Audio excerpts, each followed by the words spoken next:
Bienvenidos y bienvenidas, soy José González y hoy vamos a tomar un café con Aristóteles.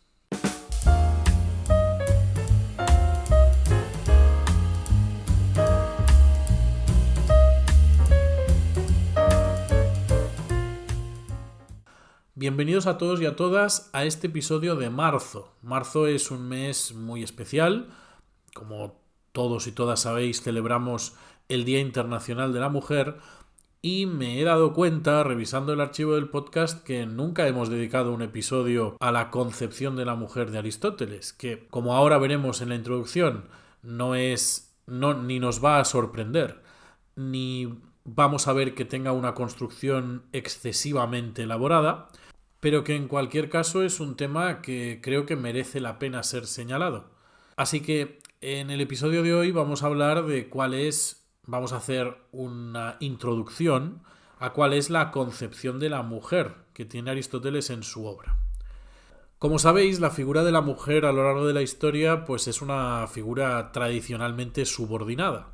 La mujer ha ocupado siempre un papel secundario, tanto en la historia del pensamiento como en otras facetas, otros aspectos de la historia, aunque hay momentos y nombres, por todos y por todas harto conocidos, que reflejan que el papel de la mujer obviamente ha sido tan válido o es tan válido a lo largo de la historia y en nuestra naturaleza como lo es el valor del conocimiento, del pensamiento del hombre.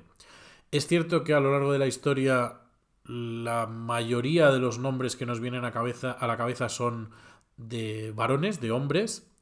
Es una contingencia histórica, pero en cualquier caso creo que es importante que sepamos, que tengamos presente que hay nombres de mujeres, de pensadoras muy importantes que han sido, pues no sé si claves por el contexto en el que aparecen, algunas sí, otras no, pero sí han aportado un matiz, unos detalles, unos contenidos interesantes a lo que al fin y al cabo somos todos como seres humanos. En cualquier caso, este podcast no va de pensadores y pensadoras en general, como sabéis, sino que va de Aristóteles. Aquí estamos haciendo una divulgación del pensamiento de Aristóteles y dentro de ese marco de pensamiento, pues hoy nos vamos a dedicar a ver qué decía Aristóteles acerca de la naturaleza de la mujer. Os doy, por tanto, la bienvenida al episodio 36, la concepción de la mujer en Aristóteles.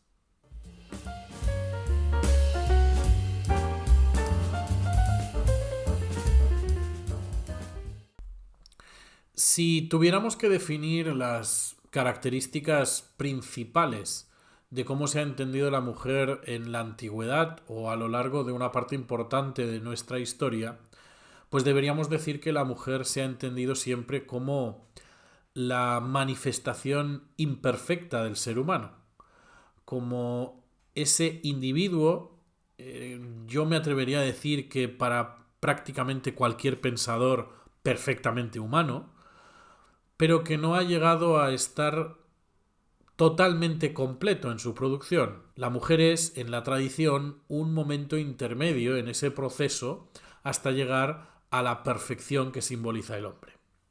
A mi juicio, esa concepción, que evidentemente para casi cualquiera, por desgracia para casi cualquiera, pero que bueno, para cualquiera hoy es claramente equivocada, claramente errónea, creo que persigue una idea de base que podría reflejar algún tipo de verdad. No en el sentido de que evidentemente la mujer sea una versión imperfecta de un hombre, que, ya os avanzo, es la visión de Aristóteles, sino porque en el camino, en el proceso hacia la racionalidad, que en este caso los griegos entendían como la culminación del ser humano, es verdad que por probablemente contingencias sociales e históricas, la mujer se ha ocupado de tareas que hacían hincapié, que reforzaban la parte más emocional, la parte más impulsiva en algún sentido de la vida humana, de la vida en comunidad. Con esto no quiero decir que todas las mujeres se dedicaran por o sin que sea por contingencias sociales o históricas a cuestiones emocionales. es de perogrullo decir que habría mujeres súper racionalizantes, súper racionalizadoras, perdón, en el contexto griego, por ejemplo, y que tenían una capacidad y ejercitaban esa capacidad intelectual igual que cualquier otra persona. Aquí yo estoy hablando de tendencias. Y creo que es fácil convenir que históricamente la tendencia ha clasificado a hombres y mujeres según elementos que podrían hacernos pensar en un marco más emotivo y un marco más racional. Bien, en cualquier caso, sea o no sea este el consenso, que yo de nuevo creo que sí lo es, del desarrollo histórico, lo cierto es que Aristóteles, como muchos otros pensadores griegos, sí que se posicionaban en parte en este marco. Para Aristóteles, las mujeres eran mejores para las tareas emotivas, socioafectivas, privadas, y los hombres eran mejores para las tareas públicas, políticas e intelectuales en general. Bien, partiendo de este marco básico del que parte Aristóteles, podríamos decir que en la obra de Aristóteles la concepción de la mujer está vertebrada o está establecida sobre tres pilares. Un pilar biológico, un pilar ético o moral y un pilar político. ¿Con esto qué queremos decir? Pues queremos decir que Aristóteles tiene una concepción biológica de lo que significa ser mujer.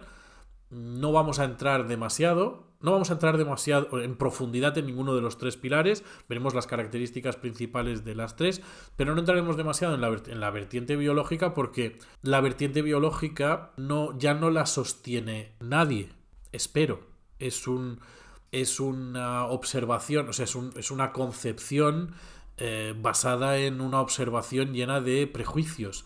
Biológicamente no es sostenible ni defendible la posición de Aristóteles acerca de la naturaleza de la mujer. En cambio, la visión más psicológica o moral, o la visión más política, sí que en algunos casos hay colectivos, comunidades, incluso países, gente que podría llegar a defenderla o que podría llegar a defender algunos aspectos. En cualquier caso, la visión de Aristóteles se constituye de estos tres pilares: un pilar biológico, un pilar ético y un pilar político, y eso está en la línea de que Aristóteles, digamos, tenga el prejuicio que tenga por ser hijo de su tiempo, es un autor profundamente sistemático, como ya hemos visto en otros episodios. Y cuando trata un tema, por poco que lo trate, pues intenta dar definiciones lo más ajustadas posibles a cada marco. Ya os avanzo que Aristóteles no tiene algo así como un tratado sobre la mujer, una filosofía de la naturaleza de la mujer, pero sí que hace menciones importantes y nos muestra, por tanto, pues qué tiene en la cabeza este pensador cuando habla o cuando se refiere a las mujeres. Si repasamos un poco por encima la dimensión biológica que Aristóteles plantea para la mujer, veremos que tal vez el concepto clave con el que Aristóteles está trabajando, sobre el que edifica toda su teoría acerca de lo que significa ser una mujer, es el concepto de privación. Dicho así, en general, la mujer para Aristóteles es lo que no es el hombre. Es un individuo que en su proceso de hacerse hombre le faltan algunas cosas, carece de algunas cosas.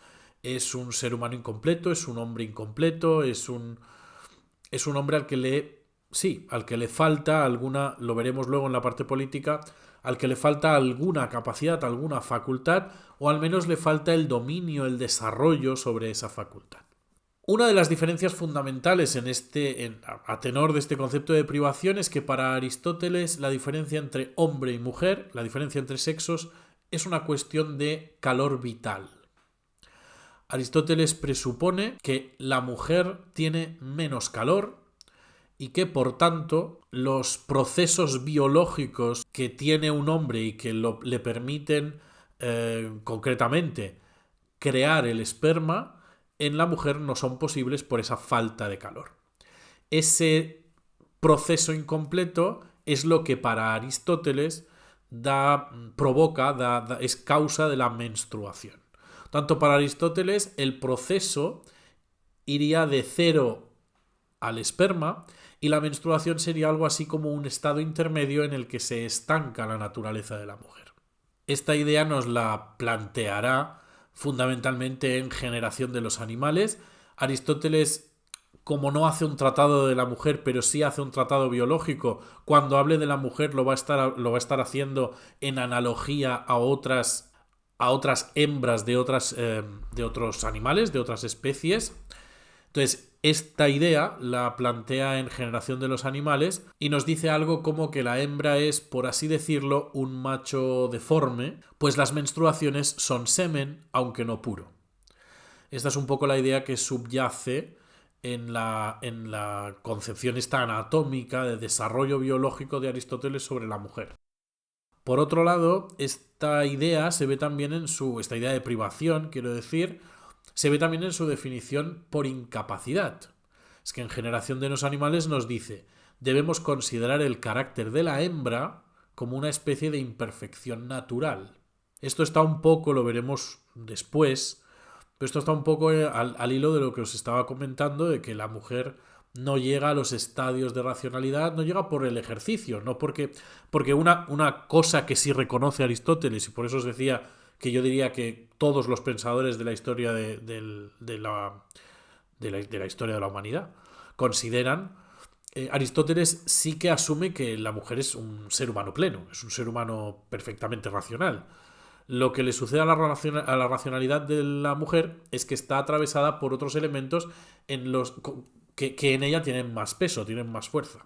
Por tanto, aquí el carácter de la hembra, el carácter de la mujer, es una imperfección natural porque no llega al desarrollo del carácter intelectual del hombre.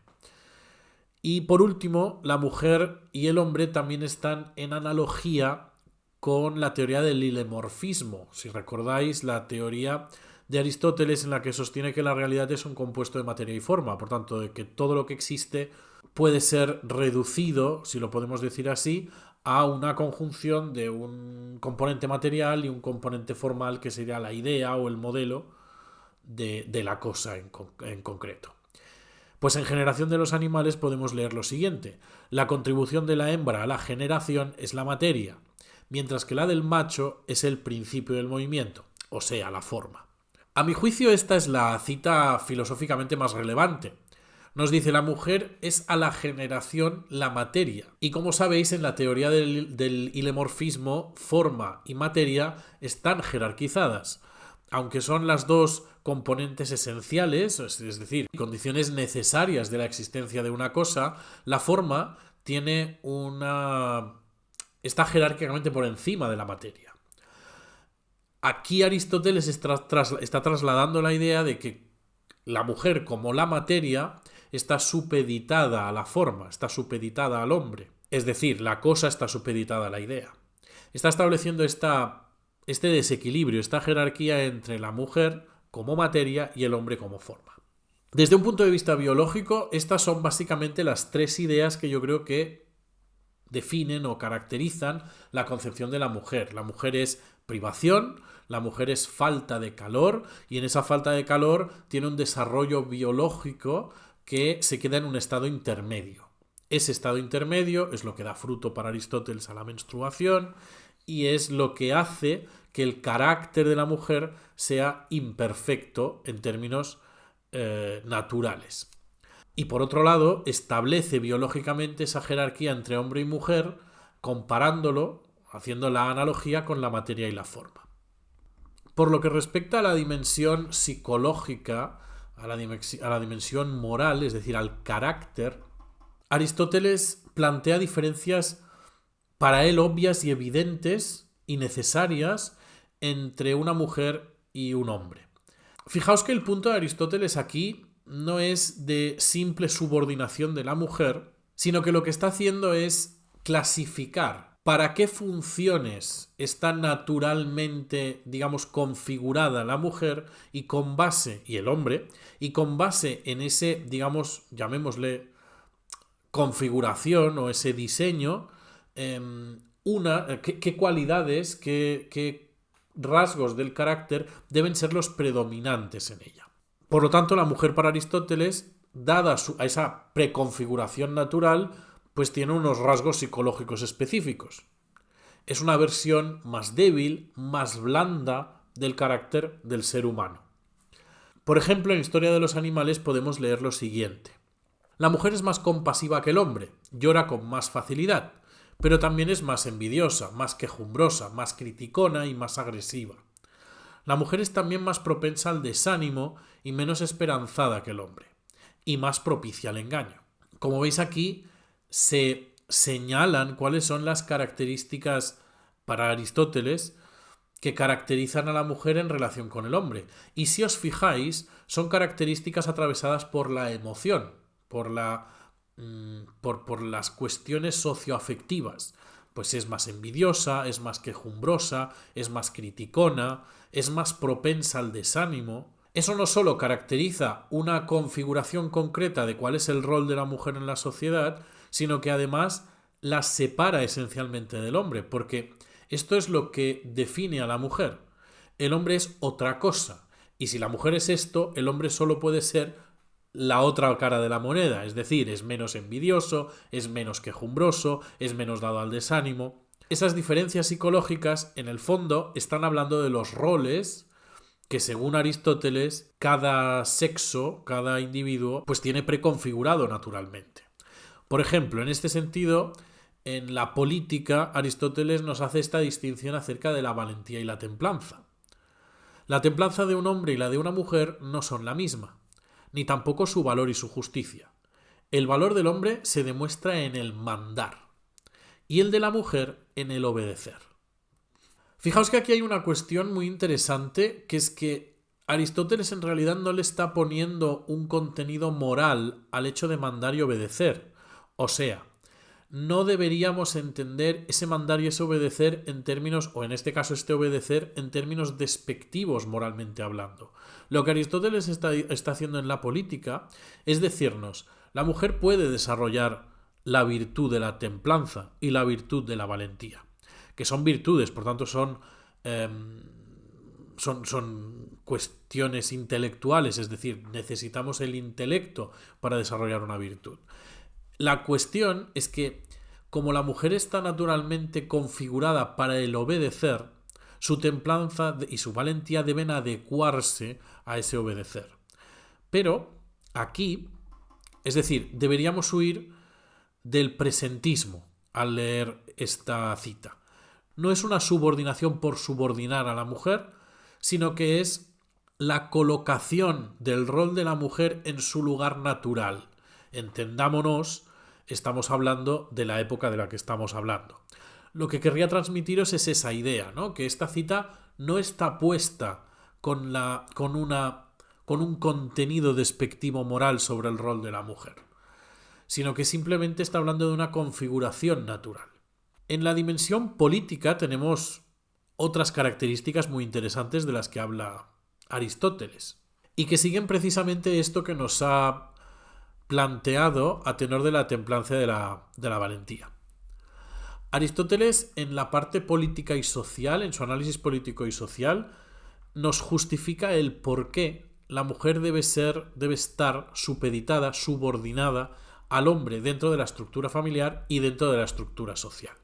Voy a intentar mostraros esto a través de 3 ideas, de 3 citas.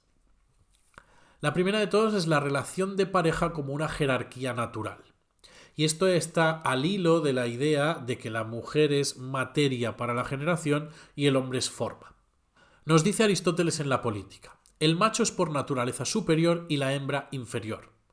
Esto evidentemente es dogma, esto evidentemente es preconcepción. Uno gobierna y la otra es gobernada. Aquí está haciendo la preconfiguración de roles. Este principio de necesidad se extiende a toda la humanidad. O sea, aquí Aristóteles nos está diciendo, ¿verdad que yo os he dicho que la hembra es materia en la generación y el hombre es forma?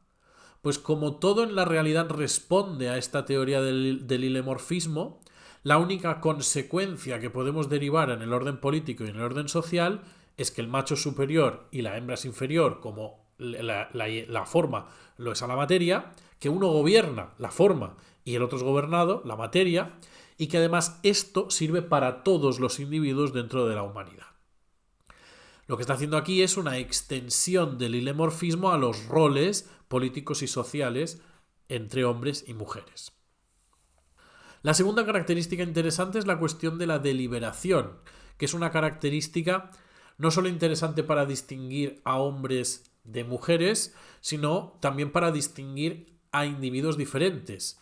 Recordad, como vimos en el episodio sobre la esclavitud, que para Aristóteles no es un problema asumir que los seres humanos son distintos, que tienen naturalezas diferentes y que por tanto hay unos libres por naturaleza y otros que no lo son.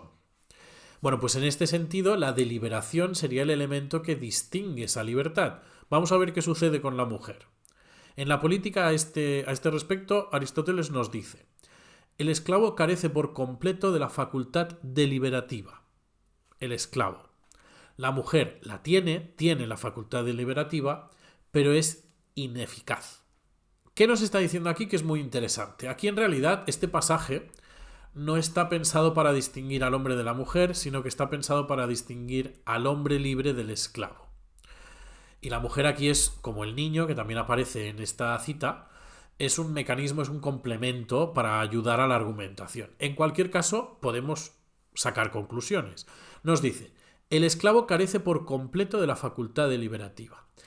Pensad que el esclavo puede ser esclavo hombre o esclavo mujer. Por tanto, hay hombres que carecen de facultad deliberativa. A eso es a lo que me refiero, por ejemplo, cuando digo que no hay una cuestión de contenido despectivo moral cuando se clasifica a la mujer como naturalmente, digamos, determinada a obedecer. Porque en este caso hay hombres que están determinados naturalmente a obedecer también. Aristóteles no está haciendo una distinción privilegiada de todos los hombres.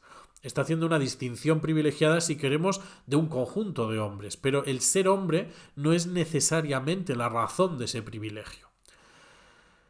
En todo caso, en este pasaje nos dice: el esclavo carece de facultad deliberativa y la mujer la tiene. Es decir, si hablamos de la posesión de la facultad, la capacidad de deliberar, tanto la mujer como el hombre son lo mismo. Es decir, la mujer puede deliberar, tiene la facultad de la deliberación, y el hombre también. Pero ¿qué dice de la mujer? Que es ineficaz, o sea, que teniéndola en ocasiones delibera mal. Esto es importante. ¿Por qué delibera mal la mujer? Pues delibera mal precisamente por lo que hemos dicho en la dimensión biológica.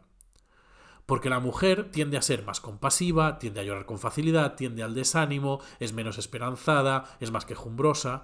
Por esos elementos que son elementos propiamente emocionales y no son elementos racionales, es por los que la mujer tiene esa facultad deliberativa, debería poder deliberar, pero no es eficaz.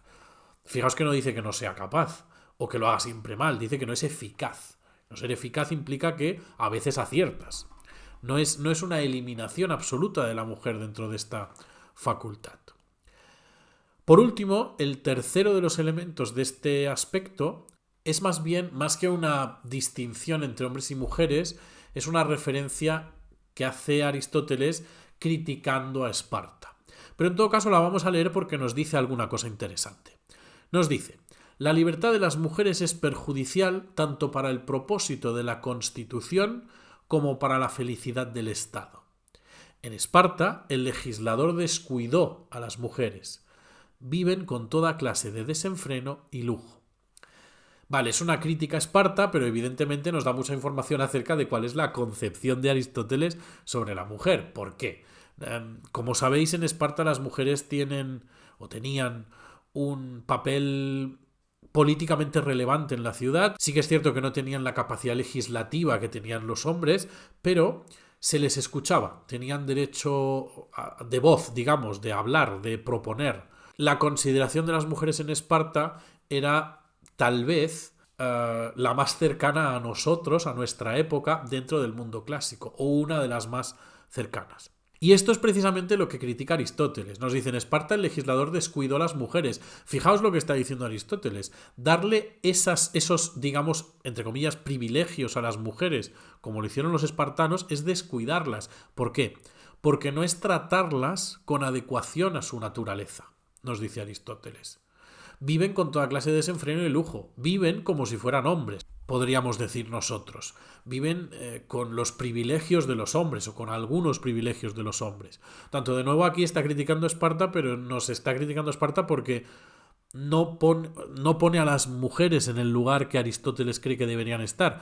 Fijaos, el hecho de descuidarlas significa que para Aristóteles quien las trata mal es quien les da más de lo que merecen. No es exactamente de lo que merecen, sino de lo que deberían tener con arreglo a su naturaleza. Fijaos la primera parte de la cita. La libertad de las mujeres es perjudicial tanto para el propósito de la Constitución como para la felicidad del Estado.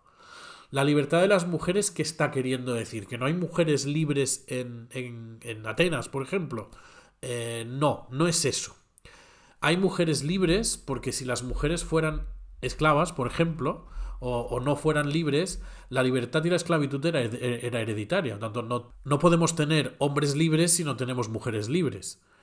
Entonces, la libertad de las mujeres no se refiere a eso. La libertad de las mujeres se refiere precisamente a tratarlas como su configuración natural no nos determina hacerlo. Es decir, darles más voz, más libertad, más poder político, capacidad legislativa. Eso es decir, tratarlas como si fueran plenamente racionales, como si, por ejemplo, deliberaran perfectamente como lo hacen los hombres. Y esto es malo para la Constitución, tanto para la Constitución como para la felicidad del Estado, evidentemente, porque el Estado para los griegos, para Aristóteles, es un organismo, es un engranaje. Todas las piezas deben ubicarse, deben estar en su lugar. Si a la mujer se le conceden cosas que no deberían concedérsele, ese mecanismo no funciona como debería funcionar. Además, la vida política es una vida para Aristóteles esencialmente racional, intelectual. Y hemos dicho que las mujeres están condicionadas por ese aspecto más emocional, por esas condiciones más socioafectivas de a lo que, digamos, tradicionalmente se han dedicado. Tanto el hecho de que la mujer sea tendente al desánimo, o tendente a la queja, o tendente al chisme, tendente a la envidia, hace que no sea un buen elemento para la vida política. Por último, me gustaría señalar una referencia de un texto cuya autoría es polémica. No todo el mundo está de acuerdo con que todo el texto de los Económicos sea un texto plenamente aristotélico, pero que en cualquier caso las ideas que se reflejan ahí pues son en su mayoría coherentes con lo que, por ejemplo, dice en La Política, que sería el lugar en donde este texto naturalmente debería estar. En los Económicos, Aristóteles habla acerca de la división del trabajo doméstico y de la mujer dentro del papel, del rol de la mujer dentro de la economía familiar, del oikos. Y nos dice, la naturaleza ha diferenciado las funciones del hombre y de la mujer. Los hombres deben obtener los bienes del exterior y las mujeres deben conservar lo que se ha llevado a casa. De nuevo, esto está al hilo de la idea del hombre proveedor porque está naturalmente preparado para eso, y de la mujer como cuidadora, porque está, de nuevo, naturalmente configurada para eso. Dentro de la casa, dentro del oikos, tenemos otro elemento que es muy importante y que está en un lugar inferior al de la mujer, que es el esclavo. Si nos fijamos, la mujer tiene un papel de punto medio ontológico. Está por encima del esclavo porque tiene razón, es un ser plenamente racional, aunque su uso, su ejercicio sea imperfecto, no tenga el dominio suficiente para usarlo de una manera perfecta, pero está por debajo del ciudadano libre varón, precisamente porque su racionalidad, la de la mujer, no tiene autoridad. La razón fundamental por la que esa razón no tiene autoridad, aparte de las consideraciones biológicas acerca del calor, que como podéis todos y todas entender, a estas alturas de la historia, pues es una cuestión un poco peregrina. Entonces, al margen de eso, esa autoridad precisamente le falta por ese carácter emocional, ese carácter socioafectivo que probablemente por cuestiones contingentes de la tradición de la historia, pues ha ido adquiriendo el carácter de la mujer a lo largo de la historia de la humanidad y a lo largo de la historia del pensamiento. Pues bien, esta es un poco la concepción de Aristóteles acerca de la mujer. Evidentemente he hecho un resumen, un súper resumen de todo lo que se podría decir, aunque creo que lo fundamental, digamos, la parte vertebral de cada uno de los pilares que definen la visión de la mujer, pues lo hemos comentado lo suficientemente bien. Aristóteles, como os podíais imaginar al principio, y como supongo que habéis confirmado después de oír el episodio, no es un defensor de la mujer en el sentido que lo pondríamos hoy. Este episodio, por tanto, nos habla de un momento de la historia en el que se define a la mujer según los parámetros del contexto en el que esa definición se dio, apareció. Aristóteles pensó a la mujer como un individuo, un ser humano imperfecto, pero un ser humano al fin y al cabo, que ya es mucho más de lo que han hecho otros autores a lo largo de la historia. Para el tiempo en el que vive Aristóteles, y para el tiempo quiero decir entendiendo el contexto, por ejemplo, viendo algunos de los comentarios de Platón, sin ir más lejos, acerca de su concepción de la mujer, pues para el momento en el que vive Aristóteles es un moderno, porque Aristóteles pone en lo esencial, en pie de igualdad, al hombre y a la mujer.